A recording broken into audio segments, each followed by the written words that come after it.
क्या भारत पाक अधिकृत कश्मीर यानी कि पाक ऑक्यूपाइज कश्मीर कब्जा करने वाला है और क्या इसकी तैयारी भारत ने पूरी कर ली है? इसके बारे में जानेंगे और क्या क्या इसके पीछे तथ्य हैं उनके बारे में बात करेंगे।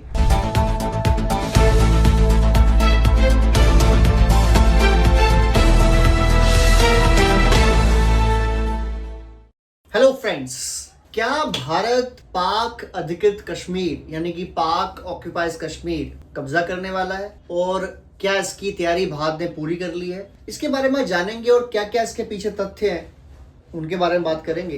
लेकिन उससे पहले हम ये भी जानेंगे कि ये जो पाक ऑक्यूपाइज कश्मीर है या जो कश्मीर का पूरा मामला है, इसकी शुरुआत कहाँ से होती है और आज के सरकमस्टांसेस में क्या भारत पाकिस्तान से ये पीओके छीन सकता है, और यदि हाँ तो क्या उसकी तैयारी है और क्या पाकिस्तान की रिपोर्ट्स बारे में कहती हैं, इस पर बात करेंगे। सबसे पहले बात करें पीओके की, तो पहले हमें जाना होगा 1947 में 15 अगस्त 1947 को भारत आज़ाद हुआ और उससे ठीक एक दिन पहले पाकिस्तान ने खुद को आज़ाद घोषित कर दिया, यानी 14 अगस्त 1947। अब इस बीच में ये हुआ कि जो अंग्रेज थे उन्होंने ये बोला कि कुछ राज्यों को, जो उस समय राज्य थे, उनको छूट दी गई कि अगर वो इंडिपेंडेंट रहना चाहे तो इंडिपेंडेंट रह लें, और अगर वो भारत या पाकिस्तान में किसी शामिल होना चाहे तो उनकी मर्जी है, वो शामिल हो सकते। जिसमें जूनागढ़ के नवाब, हैदराबाद के निज़ाम, कश्मीर के महाराजा हरि सिंह और भी ऐसी एक दो रियासतें थी जिनके बारे में ये चीज़ थी। तो हम बेसिकली बात करेंगे कश्मीर के बारे में। तो महाराजा हरि सिंह ये चाहते थे कि उनका जो कश्मीर है वो आज़ाद रहे, यानी वो इंडिपेंडेंट मुल्क बने। इसके लिए उन्होंने ना पाकिस्तान में विलय किया ना हिंदुस्तान में विलय किया। मौके को देखते हुए जो पाकिस्तान है उसने कबाइलियों से मिलकर, यानी कबाइलियों के बेश में एक तो कबाइली आतंकवादी और साथ में पाकिस्तान की फौज, ये दोनों मिलके हमला कर दिए कश्मीर के उस समय के ऊपर। और जो राज था वो था महाराजा हरि सिंह का। उन्होंने भारत से मदद मांगी, पर भारत ने ये कहा कि आपने अभी तक लेटर ऑफ एक्सेशन, यानी जिससे आप भारत में हिस्सा बन जाएं, वो साइन नहीं किया है, तो हम आपकी मदद कैसे कर सकते हैं। तो 26 अक्टूबर 1947 को महाराजा हरि सिंह ने जो पेपर था वो साइन कर दिया और भारत में उनका विलय हो गया। अब तब तक पाकिस्तान की फौज जो थी वो लगभग श्रीनगर के पास पहुंच चुकी थी। उसके बाद हिंदुस्तान की फौज ने जवाबी कार्रवाई की, लड़ाई लड़ी, हमला किया और मारते मारते उनको जहां आज वो खड़े हुए हैं वहां तक पहुंचाए। और भी टाइम लगता लेकिन वो पीछे पहुंच जाते। इससे पहले जवाहरलाल नेहरू, जो हमारे पहले प्रधानमंत्री थे, उन्होंने एक ऐतिहासिक भूल कर दी। अब ये भूल जानबूझ के हुई या गलती से हुई, या वो समझ नहीं पाए कि ये जो एक्शन वो ले रहे हैं वो भारत के खिलाफ जाएगा या भारत के साथ जाएगा। बहरहाल जो भी हो, वो एक्शन ले लिया गया और जवाहरलाल नेहरू, भारत के प्रधानमंत्री, इस मुद्दे को लेके यूनाइटेड नेशन चले गए और यूनाइटेड नेशंस में पाकिस्तान और भारत ने सीज फायर घोषित कर लिया। लेकिन उसमें सीज फायर में यह था कि भारत की फौज अपने इलाके वापस आएगी और पाकिस्तान की फौज उनके इलाके वापस जाएगी। भारत की फौज ने कई एरिया कब्जे कर रखे थे पाकिस्तान के, वो छोड़ के, जिसमें हाजी पीर दर्रा भी था जो कश्मीर में एक बड़ा इंपॉर्टेंट पॉइंट है, वो छोड़ के भारत तो वापस अपनी जगह पर आ गया, लेकिन पाकिस्तान की फौज वहीं काबिज हो गई और वहां से हटी नहीं। उसके बाद पाकिस्तान ने बड़े होशियारी से उस पीओके को, पाक ऑक्यूपाइज कश्मीर को, IOC डिक्लेयर कर दिया, यानी इंडिपेंडेंट कश्मीर डिक्लेयर कर दिया। हालांकि इंडिपेंडेंट नाम की कोई चीज़ नहीं है, पूरा राज पाकिस्तान का ही है, बस कहने के लिए वो इंडिपेंडेंट है और उसके एक प्रधानमंत्री भी हैं जो कभी कभी नजर आ जाते हैं। अब आज के परिदृश्य में, आज की जो चीज़ें हैं, जो सर्कमस्टांसेस हैं, उसमें क्या ऐसी चीज़ चल रही है कि अचानक से पीओके भारत में मिल जाएगा, भारत पीओके के लिए हमला करने वाला है, ये सब बातें चल रही हैं। और ये बातें भारत में तो हमेशा चलती आई हैं, लेकिन पाकिस्तान में बात शुरू हो गई है जब से जो करंट सरकार है, भारत सरकार, उसने धारा 370 हटाई है और 35 से हटाया है। उसके बाद संसद में आपको याद होगा एक बयान दिया गृह मंत्री अमित शाह ने, जब उनसे पूछा गया कि आपने जो उस तरफ कश्मीर यानी पाक ऑक्यूपाइज कश्मीर जो है, गिलगित बल्टिस्तान जो है और अक्साई चीन जो है, उनसे तो बात ही नहीं करी है। तो उन्होंने कहा कि जान दे देंगे हम उस कश्मीर के लिए, यानी वो हमारा हिस्सा है, हम जान दे देंगे। और कई जगह हमारे जो डिफेंस मिनिस्टर है राजनाथ सिंह, प्रधानमंत्री मोदी खुद, विदेश मंत्री एस जयशंकर, कई बार ये डिस्कशन कर चुके हैं कि पीओके भारत में होना चाहिए और पीओके का विलय भारत में ज़रूरी है। अब मुद्दा ये आता है कि क्या भारत इस कैपेसिटी में है कि पीओके को भारत में ले सके, और क्या जो पाकिस्तान है वो इस कैपेसिटी में है कि वो भारत को रोक सके। इस पे बात आती है। अभी जब ऑपरेशन सिंदूर हुआ तो कई लोगों का मानना था कि भारत सरकार ने जल्दी युद्ध रोक दिया, कुछ दिन और युद्ध करना चाहिए था और उसके बाद पीओके पूरा भारत में हिस्सा बन जाता, तब छोड़ देते पाकिस्तान को। अब हम बात करेंगे कि क्या पीओके भारत में हो सकता है और क्या इसके पीछे इफ एंड बट्स हैं और क्या इसके पीछे ज्यादा दिक्कतें हैं। सबसे पहली बात, क्या पीओके भारत में होना चाहिए? Of course, without a single doubt. वो भारत का हिस्सा है, भारत का अहम हिस्सा है, और भारत की पार्लियामेंट ने, दोनों सदनों ने उसके लिए एक बिल पास कर रखा है कि पाक ऑक्यूपाइज कश्मीर को भारत में मिलाया जाए, वो भारत का अभिन्न अंग है। अब इसे लिया कैसे जाएगा? 3-4 तरीके हैं इसको लेने के। पहला, पाकिस्तान खुद छोड़ दे, जो होने वाला नहीं है। दूसरा, वहाँ के लोग जो कई दिन कई बार आंदोलन करते रहते हैं, आए दिन आंदोलन करते रहते हैं वो लोग कि उनको भारत में हिस्सा शामिल होना है या उनको आज़ाद होना है, दोनों में से एक काम उनको करना है। अब पाकिस्तान वैसे तो कहता है कि वो आज़ाद हैं, बट आज़ाद उन्होंने किया नहीं है। तीसरा तरीका, और जो सबसे तरीका ज़रूरी है या हो सकता है और सबसे कारगर भी यही होगा अगर हुआ तो, और वो है भारत पाकिस्तान की जंग, जिसमें भारत अपना पाक ऑक्यूपाइज कश्मीर का हिस्सा वापस ले ले। 1971 में भी हमारा मौका था, जब हमने बांग्लादेश आज़ाद कराया, हमारी फौजें लाहौर तक पहुंच चुकी थी और उनके 93,000 फौजी हमारे कब्जे में थे। तो अगर भारत चाहता उस समय पाक ऑक्यूपाइज कश्मीर जो था उसे वापस भारत में ले सकता था, बट हमने वो भी ऐतिहासिक भूल कर दी और हम एक बार फिर से मीटिंग में हार गए। और एक कहावत भी है कि भारत हमेशा जंग में जीत जाता है लेकिन रियल में हार जाता है, टेबल पे हार जाता है, टॉक्स में हार जाता है। और वो हुआ, हम हारे। हम ऐसे हारे कि पाकिस्तान तो अपने सैनिक वापस ले गया, भारत की फौजें वापस आ गई, एक बांग्लादेश आज़ाद हो गया, ईस्ट पाकिस्तान आज़ाद हो गया, बट उससे भारत को क्या मिला सिवाय एक देश को आज़ाद कराने के, जो कि एहसान फरामोश लोग आज ये मानते भी नहीं है कि भारत ने उनके लिए ऐसा किया है। 1% लोग तो नहीं मानते ऐसा। अगर भारत को मिलता तो जो कश्मीर का हिस्सा था हमारा टूटा हुआ, वो ज़रूरी था मिल जाता, तो ये कह सकते थे कि हाँ भारत ने जीत हासिल कर ली। कारगिल वॉर में भी यही हुआ कि हम युद्ध जीते लेकिन हमने फिर से पाक ऑक्यूपाइज कश्मीर नहीं कब्जा किया। लेकिन ये जो मोदी सरकार है, ये जो करंट भारत सरकार है, इसमें ऐसा करने की कुव्वत भी है और चाहत भी है। ऐसा मैं इसलिए कह सकता हूँ क्योंकि भारत सरकार जो है, जो डिफेंस एग्रीमेंट्स कर रही है, जो डिफेंस डील कर रही है, और पहले जो नहीं होता था कि पाकिस्तान अगर हम पर हमला कर रहा है, आतंकवादी हमला करवा रहा है, तो भारत एयर स्ट्राइक कर रहा है, भारत सर्जिकल स्ट्राइक कर रहा है, भारत ऑपरेशन सिंदूर कर रहा है। ये केवल और केवल इसी सरकार में हुआ है। यानी इस सरकार में 3 बार ऐसा हो चुका है कि सर्जिकल स्ट्राइक, एयर स्ट्राइक, और हमने ऑपरेशन सिंदूर जैसे मिसाइल भी चली, हमारी फायरिंग भी अच्छी खासी हुई और उनके काफ़ी सारे हमने डिस्ट्रक्शन भी किए। ये अब हो रहा है, तो इससे ये उम्मीद बढ़ गई है कि ये जो भारत सरकार है, ये पाक ऑक्यूपाइज कश्मीर को वापस भारत में मिला सकती है। जो हमारे अभिन्न अंग हैं, गिलगित बल्टिस्तान और पाक ऑक्यूपाइज कश्मीर, उसको ले सकते हैं वापस। अब पहले तो क्या क्या डील हुई है उनके बारे में बात करें। पिछले 5 साल में जितनी डील हुई है डिफेंस की, इतनी पिछले 20 साल में नहीं हुई थी। मोदी सरकार ने पहले राफेल के 2 स्क्वाड्रन परचेज किए, उसके बाद राफेल का एम वर्जन, मरीन वर्जन, उसका 1 स्क्वाड्रन परचेज किया।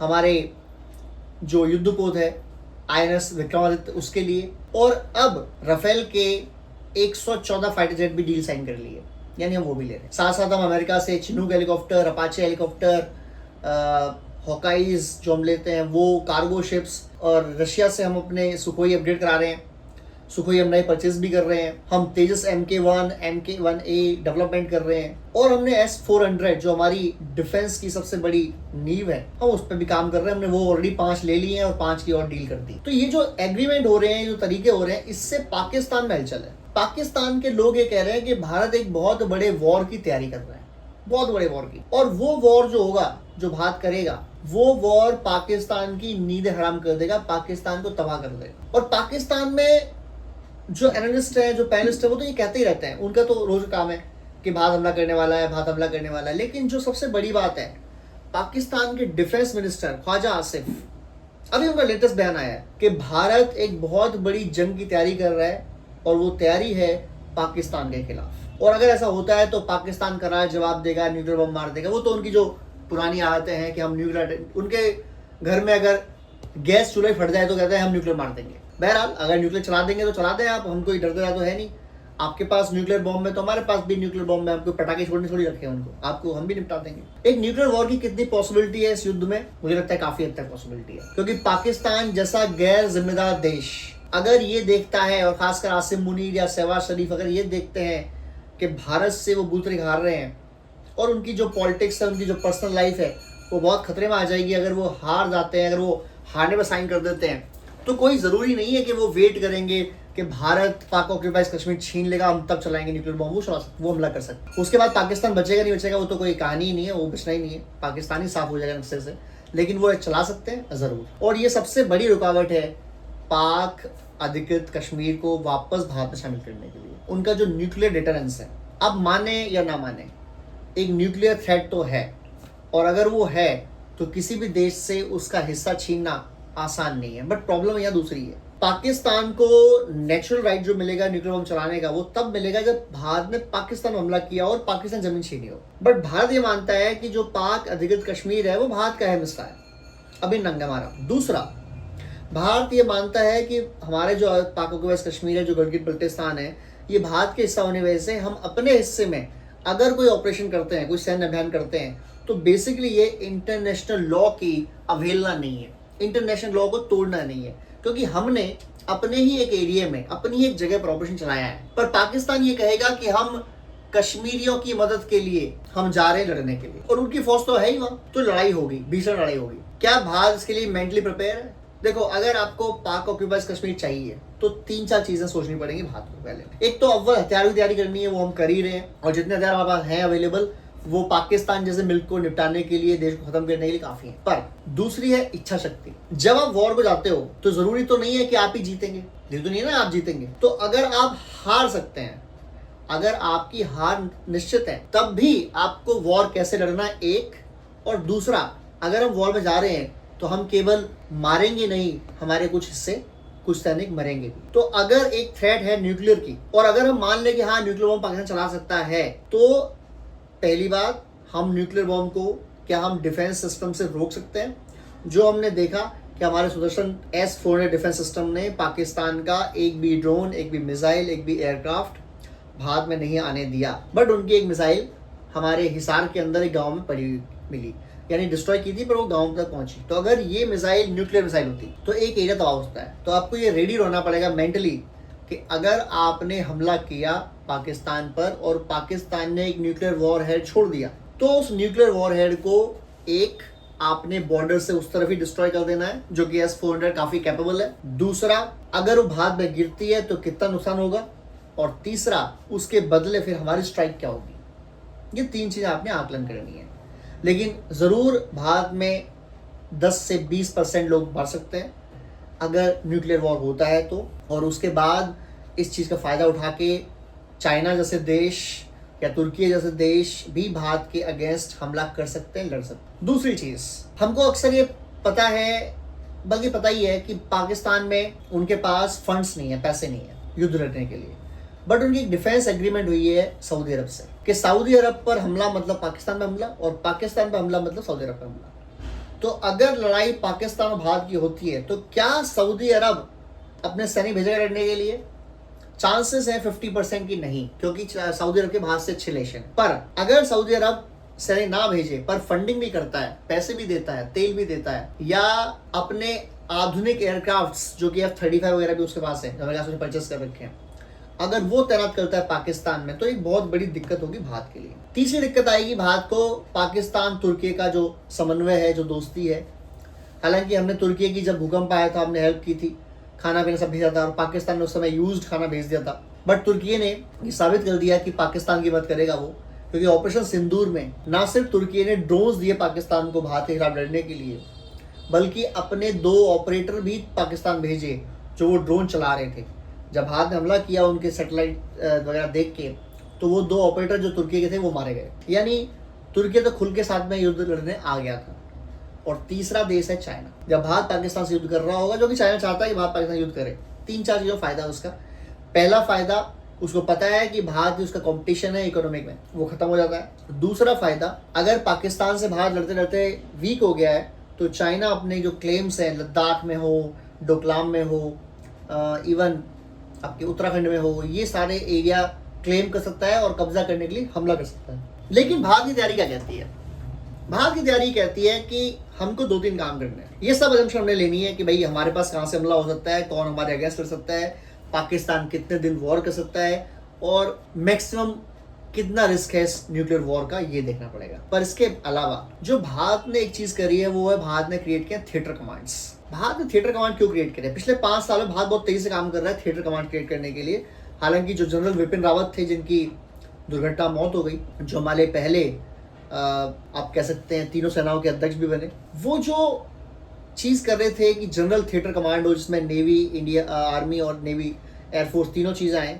क्योंकि अगर कई बार क्या होता है कि 3 अलग जनरल्स हैं, नेवी के अलग हैं, एयरफोर्स के अलग हैं और आर्मी के अलग हैं, तो समन्वय बनाने में कई बार टाइम लग जाता है और वो टाइम बड़ा इंपॉर्टेंट हो जाता है जब हमें एक साथ हमला करना हो या कोई करेक्शन करना हो, बहुत जल्दी हमला करना हो, बहुत जल्दी मारना हो। तो जनरल विपिन रावत की एक कोशिश थी कि एक कॉमन सिस्टम बनाए जहां पर नेवी, आर्मी और एयरफोर्स इनकी एक टुकड़ियां हमारे पास एक जगह रहें, तो जब हमें अटैक करना हो ये टुकड़ियां एक साथ हमला करें। उसके बाद बाकी हम कंट्रोल कर लेंगे, क्योंकि जनरल विपिन रावत जो थे वो तीनों सेनाओं के अध्यक्ष के ऊपर थे, तो वो अगर ऑर्डर देंगे तो तीनों मानना पड़ेगा। तो एक बंदा है जो तीनों सेना कंट्रोल कर सकता है, एक ये फायदा रहता है, और वो जनरल ही है, मतलब उसे पता है कैसे करना है चीज़ें, एक ये फायदा रहता है। दूसरा, क्विक एक्शन होंगे।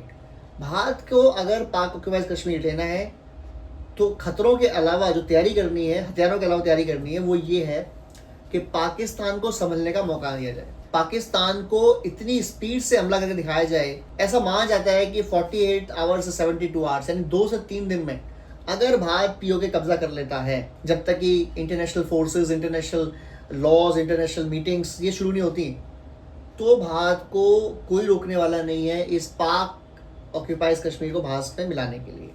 बट अगर ये लड़ाई 3-4 दिन से ज़्यादा चलती है तब मुश्किल हो जाएगी भारत के लिए। हालांकि मुश्किल है, नामुमकिन नहीं है, बट एरिया कब्जा करना भी मुश्किल रहेगा। अब आती है बात कि भारत सरकार, भारत के लोग कितना ज़्यादा रेडी हैं, डेडिकेटेड हैं इस पाक ऑक्यूपाइज कश्मीर को भारत में विलय करने के लिए, गिलगित बल्टिस्तान को हटाने के लिए कितने रेडी हैं। मुझे लगता है भारत सरकार रेडी है।